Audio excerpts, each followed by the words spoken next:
Chef Anthony here, going over how to butterfly the perfect shrimp here. We have some great 16-20 shrimp. We just peeled and deveined. We just want to take them, and depending on how many you're doing, I'll do one and I'll show you kind of my fast secret method to do that. But the first one is, we got it like this, and you just want to take a nice sharp paring knife or small knife that you're comfortable with.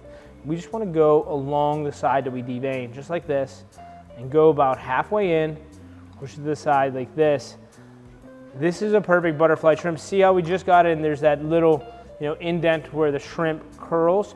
That right there will give us a little bit of air, and that'll help that shrimp not curl up but cook evenly. This is really what we want to concentrate on, the even cooking of the shrimp, okay? Because sometimes it is a little daunting, the thicker, bigger shrimp, they cook in different methods, especially if you're putting too many in a pan.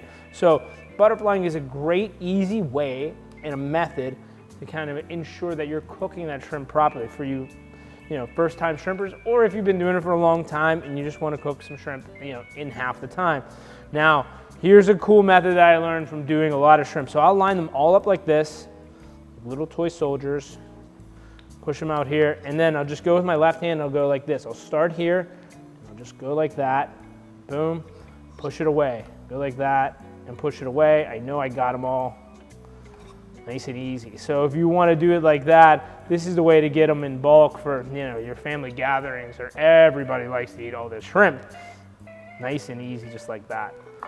So they're all ready to roll, and I like to store them back in water just in case there's any shellage or anything that I missed. We soak them in a little bit of water, gets them nice and gets the impurities off them. So that's a nice and great way to butterfly some shrimp. Enjoy this one. Have some fun with your shrimp.